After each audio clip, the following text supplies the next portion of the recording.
Hi,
this is Munson with Munson Music, and we're going to talk about how you can play a song called You Belong With Me by Taylor Swift. And we end up cabling this on 4th fret to kind of match the recording, but we'll walk through a couple things in root position. And there's a cool little lick if you wanted to kind of follow this in the intro, where you could start on 2nd fret on the D string and kind of do a hammer on the 4th fret on the D string. So I'm kind of playing the 1st fret note with the pick, and then putting my left hand finger down to kind of carry this sound.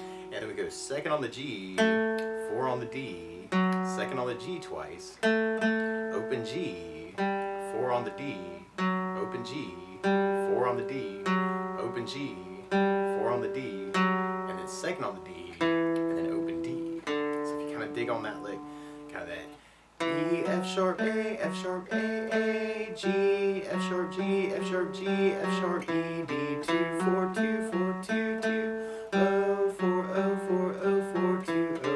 And the chord that would kind of back that lick up would be a D major chord. And when you play D major, first finger goes to G on the 2nd fret, the 2nd finger on the high E 2nd fret, and 3rd finger on the B string 3rd fret. And if you strum the D string to the high E string, it sounds like D major, and it sounds really happy. Now, while you're on Ds in general, it can be kind of cool to lift off the 2nd finger, make that a D suspended 2nd, or you could add in the pinky on the high E 3rd, and kind of work that as a D sus, and that way you can kind of say some things around the D chord in general. And there's a couple different strumming options you may want to play around with. You may want to kind of just try working downs. Kind of an 8 down count can kind of work, especially if you kind of take the flat of your right hand and kind of lay it down on top of the saddle. That can make that really sneaky 1, 2, 3, 4, 5, 6, 7, 8, D, D. Or one of my favorite strum patterns for a 4/4 like this is down, down, up, up, down, up. So you take the D and just try that a lot. You have down, down, up, down, up, down, down, up, down, up, down, down, up, down, up, down, down, up, down. So kind of work that for that intro. And then from the intro, we'll be going into our verse progression. We start off with D major, and then we do some more D, and then we go to an A major chord. We play A major. First finger goes to the D on the 2nd fret, 2nd finger on the G 2nd fret, 3rd finger on the B string 2nd fret. It's kind of a big party on the 2nd fret. And if you strum all those together, that sounds an A major, and it sounds really happy. Now while you're on A's in general, it can be kind of cool to lift off the 3rd finger and make that an A suspended 2nd. Or you could add in the pinky on the B string 3rd for an A suspended chord and kind of say some things around A's. Or you might want to think about taking the A shape and lifting off 2, making that an A7. Or you could readjust the fingers and add in the pinky on the high E 3rd for an A7, which might be another option you may want to think about. Or you could even use something called an A7 sus, where you do 1st finger on the D 2nd, 2nd finger on the G 2nd, 3rd finger on the B 3rd, pinky on the high E 3rd. It sounds slightly unresolved, but could definitely work for your A major chord too.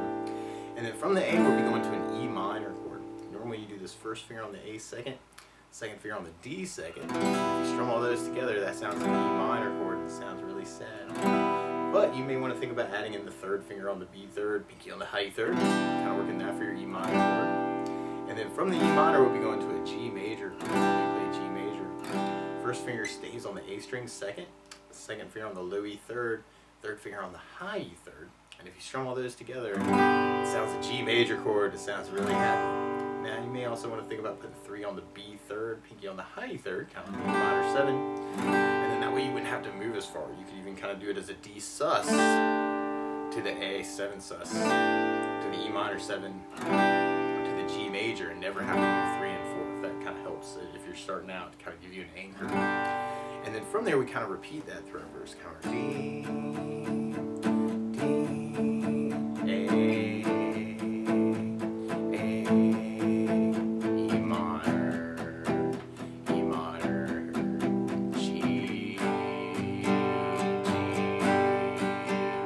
And then from that first verse, then we go into our pre-chorus part. We start on our E minor chord, then we go to G, then we go to D, then we got our A,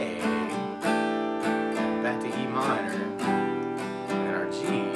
And on that first pre-chorus, it's kind of this big build up on the A where you may just want to work just kind of a big down.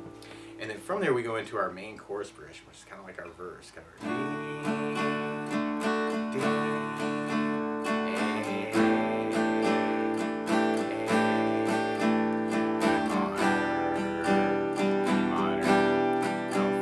we got kind of just a big down on that first G, but later on we kind of carry that through. Now the weird part is to play along with Taylor Swift, instead of starting on a D major chord, she's starting on an F sharp major chord.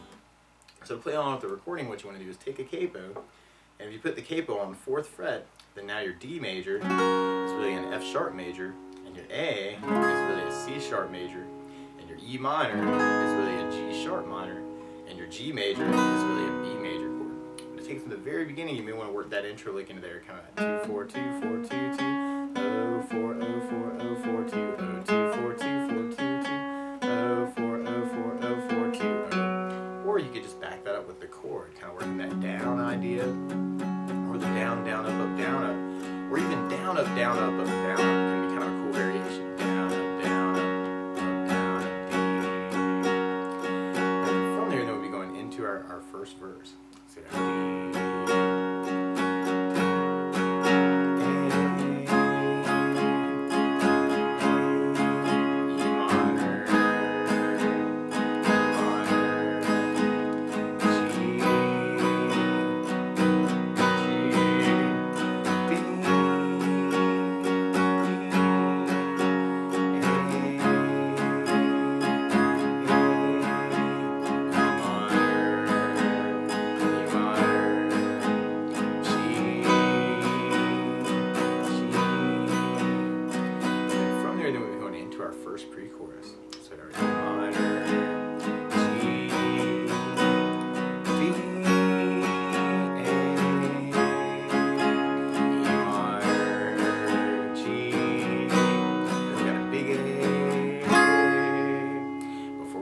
Our chorus part.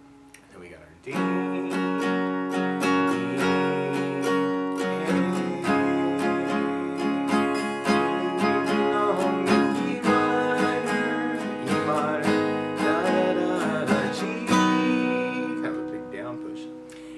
then we go back into our intro part. It's kind of a chorus tag, kind of back on the D chords.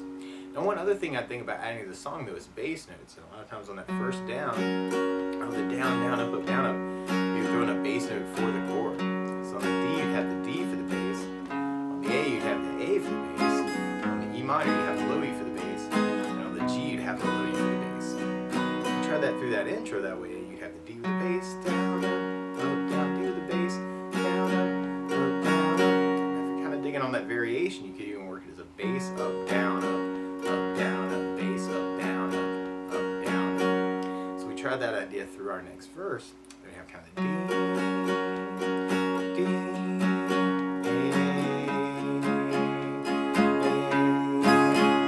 E minor. Or you can even mix it up between those ideas. G, kind of see how you're feeling on it. G, D,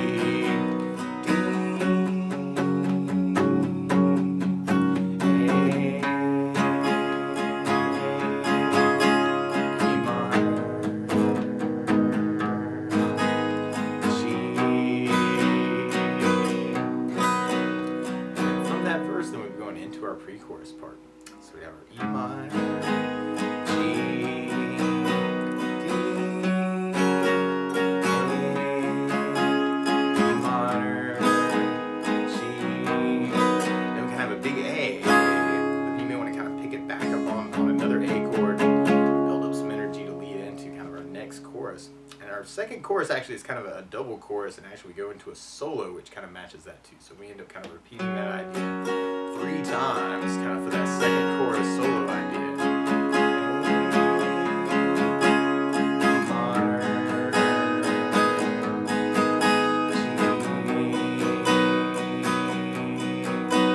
And then after we repeat that 3 times, then we go into our bridge part. So we got our E minor, G,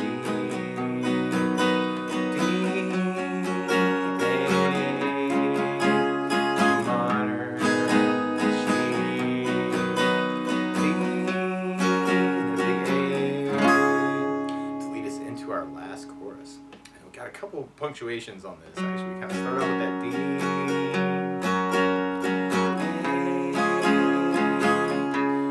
can kind of work a big E minor, da, da, da, da, da, and then pick it back up on the G.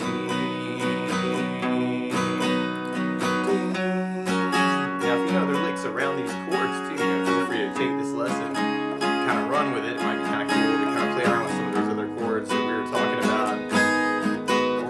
Subtracting those ideas.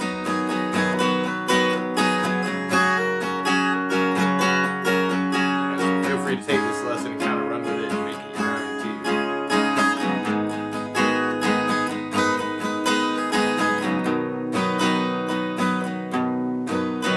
Yeah, kind of a big D at the very end. But that's the basics of how you can strum through You Belong With Me by Taylor Swift. So good luck!